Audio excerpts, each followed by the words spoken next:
ಮುಂಗಾರು ಈ ಬಾರಿ ಮುಂಗಾರು ಈಗಾಗಲೇ ಕೇರಳ ರಾಜ್ಯಕ್ಕೆ ಆಗಮಿಸಿದೆ. ಇನ್ನೇನು ಕೆಲ ದಿನಗಳಲ್ಲಿ ರಾಜ್ಯಕ್ಕೆ ಎಂಟ್ರಿ ಕೊಡಲಿದೆ. ಜೂನ್ 5ಕ್ಕೆ ಬರುತ್ತೆ ಅಂತ ಈ ಮೊದಲು ಹವಾಮಾನ ಇಲಾಖೆಯವರು ಹೇಳಿದ್ರು. ಆದ್ರೆ ಇದೀಗ ಹೊಸ ಅಪ್ಡೇಟ್ ಸಿಕ್ಕಿದ್ದು ಜೂನ್ 2ರಂದೇ ರಾಜ್ಯದ ಕರಾವಳಿಗೆ ಮುಂಗಾರು ಮಾರುತಗಳು ಎಂಟ್ರಿ ಕೊಡಲಿವೆ. ಈ ಬಾರಿ ಉತ್ತಮ ಮಳೆಯ ನಿರೀಕ್ಷೆಯಲ್ಲಿ ರಾಜ್ಯದ ಜನರು ಇದ್ದಾರೆ. ಕಳೆದ ಬಾರಿ ಸೃಷ್ಟಿಯಾಗಿದ್ದ ಎಲ್ನಿನೋದಿಂದ ಮುಂಗಾರಿನ ಮೇಲೆ ಪರಿಣಾಮ ಬೀರಿತು. ಈಗಾಗಲೇ ಎಲ್ನಿನೋ ದುರ್ಬಲಗೊಂಡಿರುವ ಹಿನ್ನೆಲೆಯಲ್ಲಿ ಈ ಬಾರಿ ಉತ್ತಮ ಮಳೆಯಾಗುವ ಮುನ್ಸೂಚನೆಯನ್ನ ಹವಾಮಾನ ಇಲಾಖೆ ನೀಡಿದೆ. ಜುಲೈ ಮೊದಲ ವಾರದಲ್ಲಿ ಲ್ಯಾನಿನೋ ಉಂಟಾಗಲಿದೆ ಎಂದು ಐಎಂಡಿ ತಿಳಿಸಿದೆ. ಹಾಗಾಗಿ ರಾಜ್ಯದಲ್ಲಿ ಈ ಬಾರಿ ಉತ್ತಮ ಮುಂಗಾರು ಮಳೆ ಬೀಳಲಿದೆ. ವಾಡಿಕೆಗಿಂತ ಹೆಚ್ಚು ಮಳೆಯಾಗುವ ಸಾಧ್ಯತೆ ಇದೆ ಎಂದು ಹವಾಮಾನ ತಜ್ಞರು ಹೇಳಿದ್ದಾರೆ.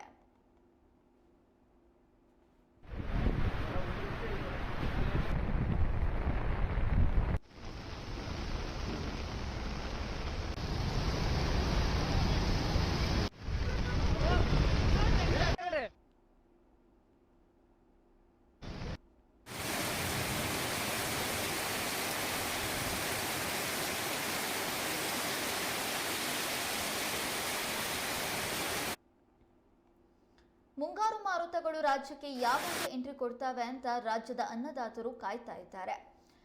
ಹವಾಮಾನ ಇಲಾಖೆ ಮೊದಲು ಹೇಳಿದ ಪ್ರಕಾರ ಜೂನ್ 5ರಂದು ಕರ್ನಾಟಕ ರಾಜ್ಯವನ್ನ ಮುಂಗಾರು ಪ್ರವೇಶ ಮಾಡಬಹುದು ಅಂತ ಹೇಳಲಾಗಿತ್ತು. ಆದ್ರೆ ಇದೀಗ ಮುಂಗಾರು ಜೂನ್ 2ರಂದೇ ರಾಜ್ಯಕ್ಕೆ ಆಗಮಿಸಲಿದೆ ಅಂತ ಐಎಂಡಿ ಹೇಳ್ತಾ ಇದೆ. ಯಾಕಂದ್ರೆ ಕೇರಳಕ್ಕೂ ಕೂಡ ಮೇ 31ರಂದು ಮುಂಗಾರು ಅಪ್ಪಳಿಸಬಹುದು ಅಂತ ಹೇಳಲಾಗಿತ್ತು. ಆದ್ರೆ ತದನಂತರದಲ್ಲಿ ಮೇ 30ರಂದೇ ಕೇರಳಕ್ಕೆ ಮುಂಗಾರು ಆಗಮನ ಮಾಡಿತು.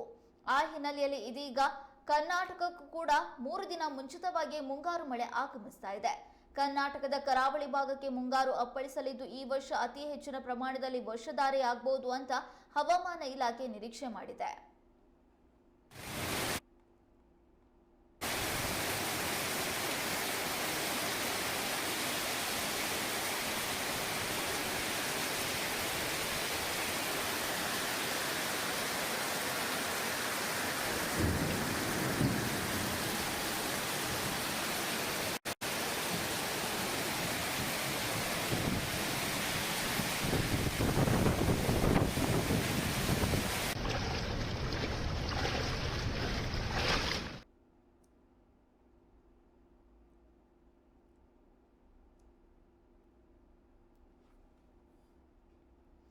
ಶಿವಮೊಗ್ಗ ನಗರದ ಬಿಎಚ್ ರಸ್ತೆಯಲ್ಲಿ